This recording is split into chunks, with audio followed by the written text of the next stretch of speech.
வரலாறு காணாத 47 ஆண்டுகளுக்கு பிறகு கொட்டி தீர்த்த கனமழையில்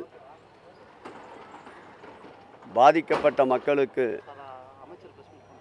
ஆதரவு கரம் நீட்டுகின்ற வகையில் எங்கெல்லாம் அபய குரல் கேட்டதோ அங்கெல்லாம் ஆதரவு கரம் நீட்டி இரவு பகல் பாராமல் கடுமையாக உழைத்து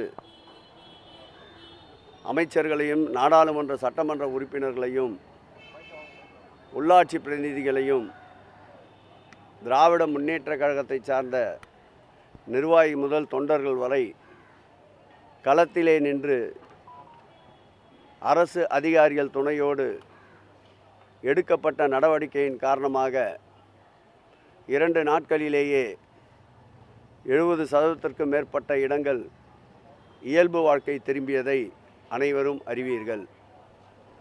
அந்த வகையில் மாண்புமிகு தமிழக முதல்வர் அவர்கள் உத்தரவுக்கிணங்க அரசினுடைய நிதி வருவதற்கு முன்பு திராவிட முன்னேற்றக் கழகத்தின் சார்பில் ஏதாவது ஒரு வகையில் மக்களுக்கு நலத்திட்டங்களை வழங்க வேண்டும் என்று உத்தரவிட்டதற்கிணங்க யானை வரும் பின்னே மணி ஓசை வரும் முன்னே என்பது போல் திராவிட முன்னேற்றக் கழகம் மணி ஓசையோடு மக்களுக்கு உதவுகின்ற நிகழ்ச்சி நடந்து கொண்டிருக்கின்றது.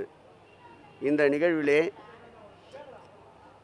பெருநகர மாநகராட்சியினுடைய மேயர் அன்பிற்கினிய பிரியா ராஜன் அவர்களும் இந்த தொகுதியுடைய சட்டப்பேரவை உறுப்பினர் முழுவதுமாக வெள்ளம் பாதித்த நாளிலிருந்து களத்திலேயே நின்று மக்களுக்கு ஆதரவு கரம் நீட்டி செம்மையாக தன்னுடைய பணியை திறம்பட செயலாற்றி அதேபோல் மாநகராட்சி மாமன்ற உறுப்பினர்கள் அன்பிற்கினிய தமிழ்ச்செல்வி அவர்களும் பகுதி கழக செயலாளர்கள் இந்த பகுதியுடைய செயலாளர் சாமிக்கண்ணன் அவர்களும் திருவிக்கா நகர் மற்றொரு பகுதியுடைய செயலாளர் தமிழ்வேந்தன் அவர்களும் இந்த வட்டத்துடைய வட்டக்கழக செயலாளர்கள் சசிகுமார் அவர்களும் வெங்கடேசன் அவர்களும் திறமையாக தேங்கி நின்ற மழைநீரை வெளியேற்றுவதும் மழைநீர் வெளியேற்றத்திற்கு பிறகு கழிவுநீர் அடைப்பை சீர் செய்வதும் ஒரு சில இடங்களில் விழுந்து கிடந்த மரங்களை சரி செய்வதும்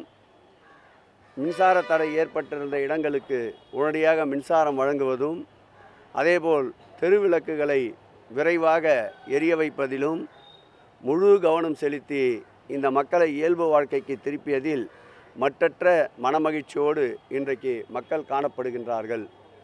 மாண்புமிகு தமிழக முதல்வர் அவர்கள் கோரியிருக்கின்ற 12,659 கோடி ரூபாயை ஒன்றிய அரசு விடுவிக்கும் என்று நம்புகின்றோம்.